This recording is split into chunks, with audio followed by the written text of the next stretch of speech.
प्यारे बच्चों, सुप्रभात। आओ हिंदी व्याकरण और हिंदी भाषा सीखें कार्यक्रम में आप सबका हार्दिक स्वागत है। प्यारे बच्चों, आज हम NCERT द्वारा कक्षा 7वीं के पाठ्यक्रम में शामिल बाल महाभारत कथा नामक पाठ्य पुस्तक के प्रतिज्ञा पूर्ति नामक पाठ का सार अथवा सारांश तथा इसके अभ्यास के महत्वपूर्ण प्रश्न उत्तर सीखने का प्रयास करेंगे। आइए सबसे पहले प्रतिज्ञा पूर्ति नामक पाठ का सार अथवा सारांश जानते हैं, ताकि इस पाठ पर आधारित प्रश्नों के उत्तर आसानी से दिए जा सकें। प्यारे बच्चों, रथ पर अर्जुन के होने की बात से आचार्य द्रोण की शंका और घबराहट दुर्योधन और कर्ण को अच्छी नहीं लगी। कर्ण ने कहा कि अज्ञातवास की अवधि अभी समाप्त नहीं हुई है, पांडवों को फिर से 12 वर्ष के लिए जाना होगा। आश्चर्य है कि सेना भय से कांप रही है। मैं अकेला ही मुकाबला करूंगा और दुर्योधन को जो वचन दिया था उसे आज पूरा करके दिखाऊंगा। कर्ण को इस तरह से बात करता देख कृपाचार्य बोले कि मूर्खों जैसी बातें ना करो, हम सबको एक साथ मिलकर अर्जुन का मुकाबला करना होगा। प्यारे बच्चों, यह सुनकर कर्ण को गुस्सा आ गया। वह बोला कि अर्जुन की शक्ति को बढ़ा चढ़ाकर बताने की आचार्य को आदत सी पड़ गई है। आज मैं अकेला ही अर्जुन का सामना करूंगा। यह सुनकर अश्वत्थामा ने कहा कि तुमने अभी तक किया कुछ नहीं है और केवल कोरी डींगे मारने में समय गंवा रहे हो। यह देख भीष्म ने समझाया कि आपस में झगड़ा करने के स्थान पर हमें मिलकर शत्रु का मुकाबला करना चाहिए। तब सभी शांत हुए। भीष्म ने दुर्योधन को बताया कि पांडवों के अज्ञातवास का वर्ष कल ही पूरा हो चुका है। तुम लोगों से गणना में भूल हुई है। प्रत्येक वर्ष में एक जैसे महीने नहीं होते हैं। जब अर्जुन ने गांडीव की टंकार की तभी मैं समझ गया था कि पांडवों की अवधि पूरी हो गई है। इसलिए युद्ध करने से अच्छा तो यही है कि पांडवों के साथ संधि कर ली जाए। यह सुनकर दुर्योधन ने उनसे कहा कि मैं कभी भी पांडवों के साथ संधि नहीं करूंगा।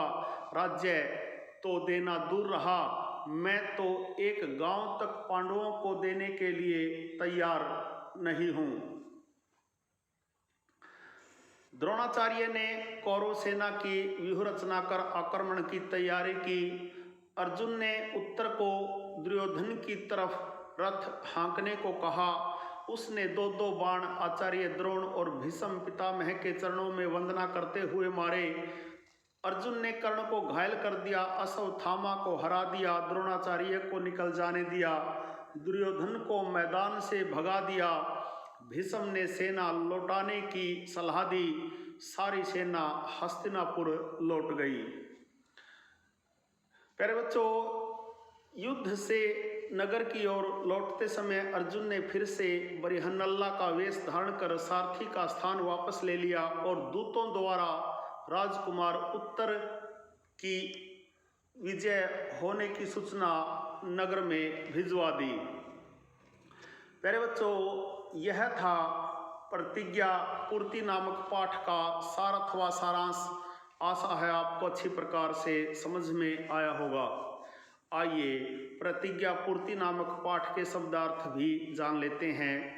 शंका, संदेह, दिल खोलकर पूरे मन से, दम भरना, साहस दिखाना, भय, डर, झल्लाना, नाराज होना, डींग हाँकना, बढ़ाकर बात करना, खिन्न, दुखी, अवधि, समय, वंदना, पूजा, गत, हाल, तित्र बित्र करना, बिखेर देना। प्यारे बच्चों, आइए प्रतिज्ञा पूर्ति नामक पाठ के अभ्यास के प्रश्न उत्तर सीखना प्रारंभ करते हैं। पहला प्रश्न देखिए। शंख की ध्वनि को सुनकर द्रोण ने क्या शंका व्यक्त की? द्रोण ने कहा, मालूम होता है यह तो अर्जुन ही आया है। प्रश्न नंबर 2 देखिए। दुर्योधन ने पितामह भीष्म को संधि के संबंध में क्या कहा?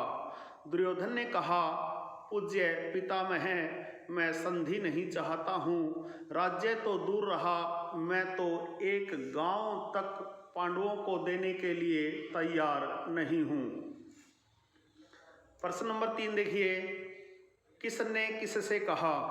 कर्ण, मूर्खता की बातें न करो, हम सबको एक साथ मिलकर अर्जुन का मुकाबला करना होगा, कृपाचार्य ने कर्ण से कहा। प्रश्न नंबर 4 देखिए, कौरव सेना को आपस में ही वाद विवाद तथा झगड़ा करते देख भीष्म ने क्या कहा?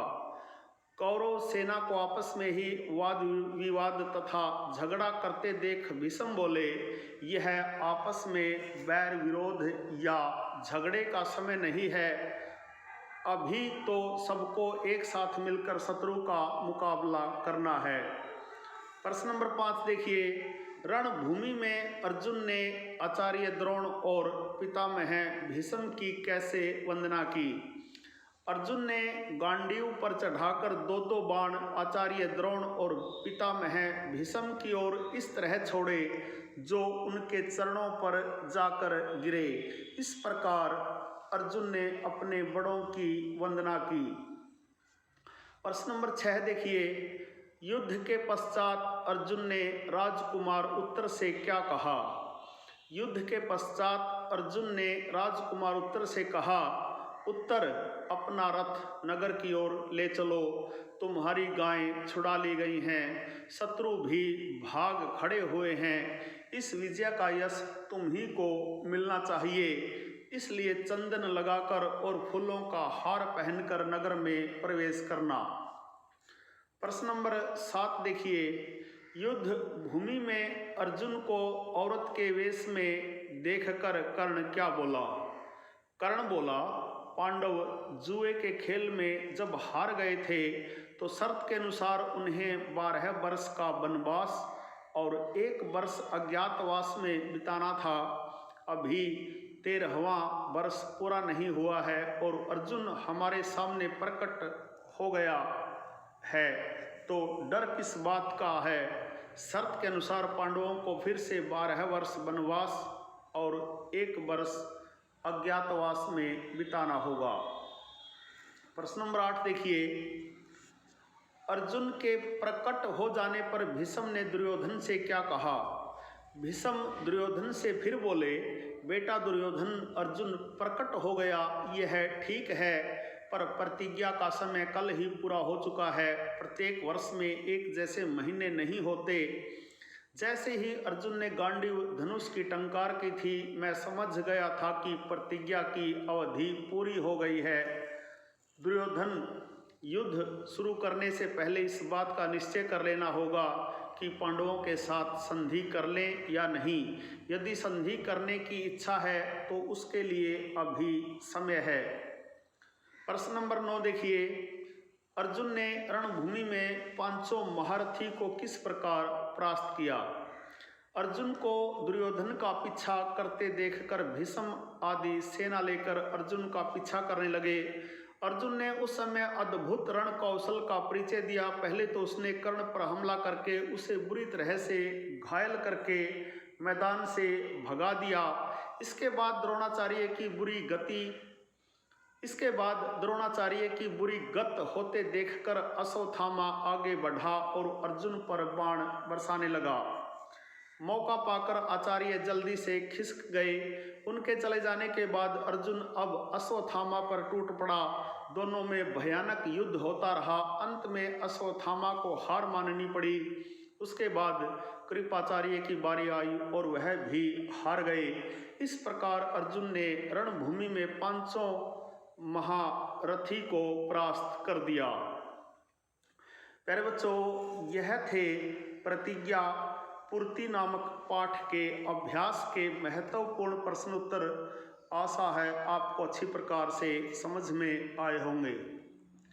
प्यारे बच्चों, प्रतिज्ञा पूर्ति पाठ का सार अथवा सारांश तथा इसके अभ्यास के प्रश्नोत्तरों पर आधारित आज का यह छोटा सा वीडियो यदि आपको पसंद आए तो इस वीडियो को लाइक, कमेंट और ज़्यादा से ज़्यादा शेयर ज़रूर करें।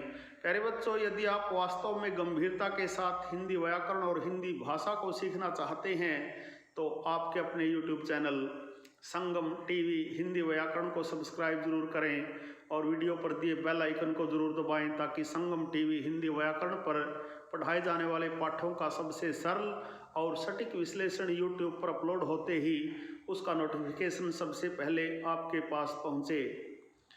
प्यारे बच्चों, खुश रहें, मस्त रहें, योगा करें, स्वस्थ रहें, आपका दिन मंगलमय हो।